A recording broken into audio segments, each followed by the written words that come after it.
seed, and then who else was it? Like a No, 10 seed? they beat Notre Dame 5 seed, Oh yeah, yeah, yeah. and they They beat the did. crap out of Notre Dame. But Notre Dame, they didn't have no business being in there.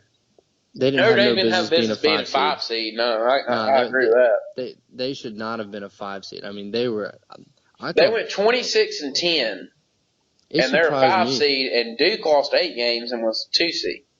Yeah, And Duke had no business being a 2 seed, in my opinion. I mean, I get they were one of the hottest teams at the time, but yeah, but you still, I know, mean, Duke should have been a 4 seed probably. I just don't. I didn't think Notre Dame was that strong. I never watched them and just thought like, hey, this team's pretty good. Yeah, I So mean, the only game that I watched this year was against West Virginia, and I was not impressed at all. I thought I was going to see a pretty good Notre Dame team, and I did not at all.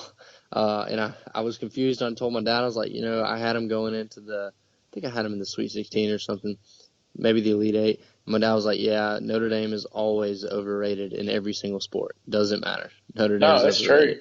Yeah, They didn't play anybody at the beginning of the year really. They played Iowa, who was 19-15. They played Northwestern, who made the tournament, and almost made a little run there. But other than that, they didn't play nobody. They lost to Villanova. They lost to Purdue. Then they went to ACC play, and they beat the teams they should have beaten. They lost to Florida State. They lost to Virginia. They lost to Georgia Tech. They lost to Duke. They lost to North Carolina. Lost to Louisville. Lost to Duke again. So, I mean, like, you know, they just beat the teams they were supposed to beat. And they were an average team. But I had Notre Dame as a 7 seed. That's what I had them going into the tournament. I didn't think they had yeah. any business being a 5 seed. So, and West Virginia played well there in the Big 12, who was probably the strongest I'd say the Big 12 was probably the strongest conference this year. They got Baylor, they got West Virginia in there, they got Kansas. So they got 3 in there. But I And mean, then, really though, West Virginia played well. West Virginia beat Kansas, right? No, who beat Kansas in the regular season? Baylor. Baylor. Yeah, and then like the next week, Baylor was like an 8-point underdog.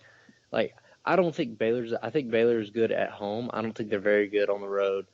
Um, who else? West Virginia, same. And I even saw West Virginia play at home a couple times, and I was thinking they were going to blow teams out, and they Yeah, they played struggled with terrible. Oklahoma at home. They lost Yeah, Oklahoma at home, actually. yeah. I mean, I thought West Virginia was going to be good at home, and then, they hit a skid. I don't know. I guess they just started going downhill. But I mean, here in the tournament, they played a little bit better. I mean, they're still showing shine. They're still showing signs of the second half West Virginia, but they also showed signs of the first half West Virginia, Well, I'll like the tell you first half of the this. season. Speaking of second half, when you look at North Carolina, 2 of their last 3 games now, they've done what they did yesterday, which is they come out and they're flat in the second half.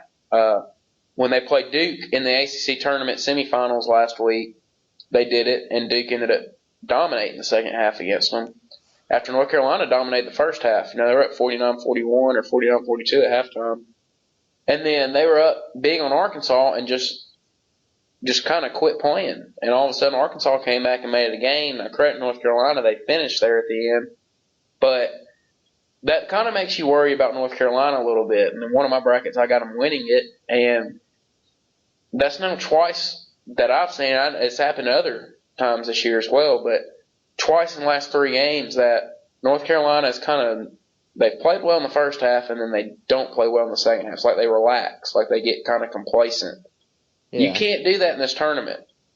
You can't do. I mean, you got 4 more games to play, and you can't do that in this tournament. Not with who they're going to be playing. yeah. I mean, they were up pretty good on Arkansas, weren't they? Yeah, they were up by 17. At halftime. Yeah, that was shocking to me to see them just kind of I turned the relax and game play on off. their heels. I quit watching the game, and then all of a Yeah, sudden I checked the score, and Arkansas was back in it. So yeah. they're definitely going to be able to do that with Butler, and then whoever they match up with in the UCLA Kentucky, uh, the winner of that one, whoever they match up with them on Sunday, if they beat Butler, they definitely can't do it with either of those teams. It would be And funny to see if North Carolina played UCLA, and North Carolina played really well in the first half, and then they started relaxing the second half because UCLA seemed, or at least they did this yesterday, they were completely off in the first half, and they turned it on in the second half. So like two completely opposite teams in that perspective. But I kind of think UCLA is going to beat Kentucky. You think they will? I mean it's a tough one to pick. I don't think they do. They're playing in Memphis, Tennessee. Oh really? Yeah. It would really it's just got to depend on Kentucky's defense. Which I'll say this now: UCLA came to Lexington, Kentucky, and beat them earlier this year. So don't really know how much of a difference it's really going to make for them. But you got Kentucky and North Carolina both playing in Memphis, which is right there in the middle of both of those schools, kind of meeting halfway.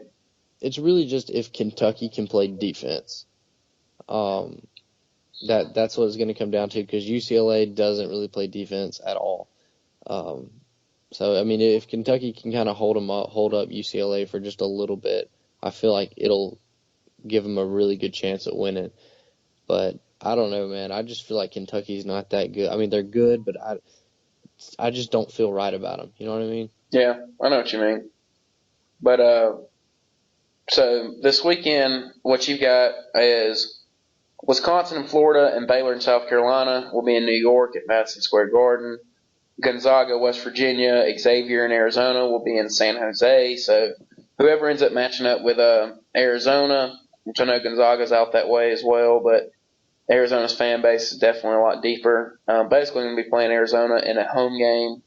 Not really a home game for Baylor, South Carolina, Florida, or Wisconsin. That wasn't what the committee was thinking when they put those teams, or when they put that bracket together. They were hoping Villanova was going to make it to play at Madison Square Garden and Duke because they travel well. But Kansas, Purdue, Oregon, Michigan, and Michigan are all in Kansas City, and Kansas will basically be playing at home in that one. And then North Carolina, Butler, UCLA, and Kentucky will all be in Memphis, and it's basically home games for Kentucky and North Carolina. And I'm sure if they play on Sunday, it's going to be split. So that's the matchup I want as a fan is North Carolina and Kentucky. And as a fan, I want to see Kansas and Michigan. Even though I think Oregon may be the better team, I think right now Michigan's playing better. I want to see Gonzaga and Arizona. You know, just because I want to see if Gonzaga can play with Arizona. Because if they beat Arizona, they got a shot at being in the national championship game. Especially with who they match up with from the East bracket, which I think that's who they end up matching up with. So, you know, they would match up with either Florida, Wisconsin, Baylor, South Carolina. Personally, I think Florida's coming out of that. I think they're going to end up making the Final Four. It would be nice for the SEC to have Florida and Kentucky in the Final Four. Yeah. So you're not going to have Florida and South Carolina and Kentucky because Florida and South Carolina would be meeting in the Elite Eight. So you're only going to get two SEC teams in, but it would be big for the perception of the SEC to have both Kentucky and Florida or Kentucky and South Carolina make it. Yeah. It's just big for recruiting purposes. You know, when recruits look at that, they say, oh, well, the SEC had, you know, half the Final Four. Obviously, they're a good conference. They had 3 of 16. After the perception that the SEC got this year and has had in the past, it's just big for conference, for recruits. And also another thing is I read a stat today, 11 of the 14 schools in the SEC have top 50 classes next year. With right now, I think it's Alabama leading the way at number 6, or it might be Kentucky at number 2. I can't remember if Kentucky was at number 2 or not. I don't know. I saw something the other day that said Alabama was number 2 in the recruiting rankings. I think so. I think that's what I read. Well, no, they're number 5 on 24/7, and they're number 6 on ESPN. Oh, okay. So, but still, it's a big recruiting class for Alabama. Oh yeah, this is huge. I mean, they got Colin Sexton coming in. They got John Petty. Those are national All-Americans. And then you had the other night Galen Smith, Herb Jones, and Alex Reese all played in the Alabama-Mississippi All-Star game. So, you know, to have all them come in, and then Auburn, I don't really know which recruiting class you include Wiley in. I don't know if it's last year's or this year's, but either way, when you put Wiley in either last year's recruiting class for Auburn was huge, and they were young this year, but you give them some time, Auburn's going to be good. And so, their last year recruiting class was good, and then pulling in Wiley was even bigger for them because Wiley he's a good player. I don't see him being there for all 4 years, in my opinion. Yeah. I'm trying to pull up here to go recruiting. Yeah, I mean, Alabama's got. It's really not even just Alabama. It's like you said, it's the whole, pretty much the whole SEC with the exception of a few teams. It's getting a lot better. I think a lot of teams are recruiting a lot better. A lot of coaches. The coaches are getting better. Like we talked about before we started recording. South Carolina's coach wasn't doing that good just 2 years ago, and now they're in the Sweet 16. Yeah. They were the last undefeated team last year and then didn't make the tournament. Yeah. Which I thought they kind of got robbed last year. But Kentucky is number 1 in the country with 6 recruits. And then Bama's number 6 with 5. Florida's number 10 with 4 recruits. Arkansas is number 19 with 4 recruits. Auburn is number 29 with 2 recruits. So that puts Auburn in the SEC rankings at Kentucky, Bama, Florida, Arkansas. So 5th. Shouldn't bad. 5 out of 14 teams, and especially coming off the year they had last year. Auburn only has 2 recruits in this recruiting class. So, that kind of hurts a little bit that they don't really have much room to get a bunch more guys. So to be 29th with 2 recruits is pretty impressive. Mississippi State is actually at number 33, which I know getting Garrison Brooks out of Auburn High School was really big for them. And Mississippi State, they had a decent year this year. They need to get better. Georgia's right behind them at number 34. So out of the top 40, you've got 7 teams from the SEC in basketball, which is a big deal. It shows that the players in the SEC are about to get better, which is going to make the competition level go up. So the SEC is on the rise in basketball. Now, I don't know if they're going to have a champion this year. We'll know more after this weekend, of course, but it's just big for the SEC to have those teams in there. And for the perception of the SEC and the direction that the SEC is trying to go with basketball, because, of course, the SEC runs football. And baseball, they've been up. They have a team in the championship game almost every single year. I think that streak broke.